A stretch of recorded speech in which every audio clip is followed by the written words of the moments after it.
Então, só falando, quer dizer, sobre o sistema portuário, nós temos que pensar também nos acessos. Acesso aquaviário tem a ver com dragagem, canal de acesso, fundeio e área de manobra. São problemas delicados, dragagem é um problema delicado. A lei 8.630 ainda deixava com a autoridade portuária, agora a nova lei centraliza, e a dragagem, a gente não sabe para onde vai, certo? E precisa ser resolvido, senão perca competitividade. Acessos rodoviários, estradas principais, secundárias, acessos aos terminais, nós temos que pensar. E acesso ferroviário também, pátios, peras e linhas, e esse conflito porto-cidade que eu falei já para vocês. Ou seja, nós temos que resolver isso daqui antes de concessionar, ou desculpa, não concessionar, autorizar terminais portuários privativos. Os TUPs estão vindo aí, já são mais de 100 pedidos de TUPs. E isso daqui, esses TUPs têm que passar por todos esses aspectos.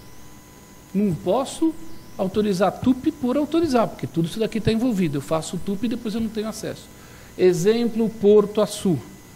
Quem conhece o Porto Açu aqui, seria hoje o maior porto da América do Sul, maior que Santos. Mas não tem acesso rodoviário, não tem acesso ferroviário. O acesso ferroviário, aparentemente, está ainda nos planos. É um superporto que depende de operação offshore, que não precisa tanto acesso rodoviário. Depende de uma operação de petróleo, de transbordo das plataformas, que não precisa do acesso rodoviário. E tem, graças a Deus, chegando lá um mineroduto, então ele tem exportação de minério.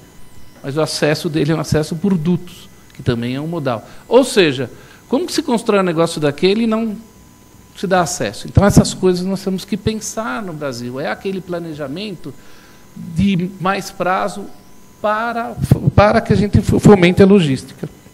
Existem soluções? Para todo o problema portuário, existem soluções. Este é o porto de Leixões, em Portugal. Ele tem um acesso rodoviário exclusivo. Ele é um porto que não tem contato com a cidade, ele está do lado da cidade de Porto, certo? Ele é um porto totalmente fechado, com muros, tem problemas, tem preocupação com as emissões, de ruído, particulados, etc. Então, existem soluções portuárias que não agridam a cidade e que você minimize todos esses conflitos. Dá para se fazer. Porto de Los Angeles, os portos franceses, que algumas áreas, como aquelas áreas que nós temos ali perto de Valongo, em Santos, etc., que se tornaram fonte de dinheiro. Porque com projetos portuários, com grandes restaurantes, coisas desse tipo. Então, nós vamos conciliar tudo isso daqui. Como será a relação público-privada, respondendo à última questão? Eu acho que as duas leis dos portos, a 8.630 ajudou mais, essa nova está ajudando um pouquinho no que se refere a TUPs. Embora não tenha, nas concessões foi um desastre, certo? As concessões foram um desastre. Vai resolver agora com a mudança do decreto, que permite uma nova forma de concessão, que volta ao que era a forma passada, que a lei tinha excluído. Mas em relação aos TUPs, ainda falta definir quantos TUPs eu autorizo. Eu autorizo todos? Eu posso falar sobre terminais offshore para vocês. Se autorizarem todos os TUPs com o propósito de terminais offshore, nós vamos ter um excesso de demanda 10 vezes maior do que a Petrobras, o Libra, Petrobras e todos os blocos de petróleo precisam. Então, eu preciso ter coragem, o governo precisa ter coragem de falar, olha, as autorizações serão feitas aqui, aqui, aqui, aqui, os outros não serão autorizados, ou serão autorizados ao longo do tempo. Se autorizar todos, muito provavelmente, muitos deles não terão financiamento. Mas se eu autorizar alguns e alguns vingarem e não tiverem demanda, a afetação ao meio ambiente de um projeto portuário é muito maior do que uma estrada, alguma coisa desse tipo. E aí eu não tenho demanda, afetei o meio ambiente e posso ter uma coisa que não vá atrair demanda. Então nós temos que ter uma preocupação. Eu falo assim, TUP é bom, mas nós temos que ter coragem para falar quem autoriza ou não, certo? E aí, para fechar, esse novo modelo de governança portuária tem um pouco dessa coisa, como será a relação público-privada?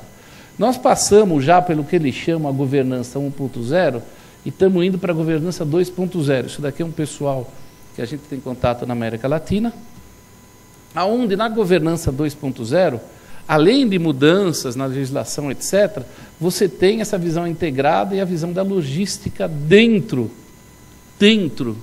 do conceito portuário. Ou seja, o conceito portuário ele vai ter também a visão de sustentabilidade, a visão de logística, e ele mais do que simplesmente receber e colocar carga, ele tem que estar integrado à comunidade.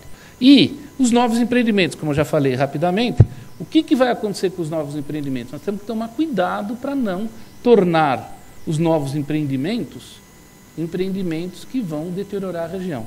Esse é o Porto Sul já é uma realidade, a FIOL está chegando lá, ele já tem as licenças de implantação, mas o Porto Sul, hoje, é isso aí que vocês estão vendo à esquerda, uma região ambientalmente muito bonita, e aqui do lado é uma maquete.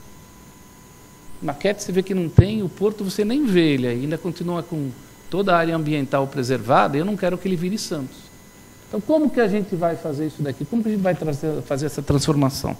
Na minha opinião, pode ser através de um processo de certificação portuária. Esse processo de certificação portuária vem sendo desenvolvido pela Vanzolini e pela USP, já tem uma aplicação no Porto Offshore, exatamente para que você garanta um empreendimento sustentável desde o início. E não venha só pensar no problema de sustentabilidade depois que o porto tiver. Mas isso é um assunto. Depois eu vou deixar esses slides com vocês, vocês vão receber. Esse é o nosso laboratório na USP. É um laboratório de nome Fantasia ligado à Escola Politécnica, da onde eu coordeno, mas é um laboratório que não é só de pesquisa, como está ali em cima. Ele é de educação continuada e também de projetos aplicados, principalmente na área portuária, mas que depois vocês podem consultar, que se chama o CILIP aí. Tá? Nossas áreas de atuação também vão estar marcadas, depois vocês podem consultar.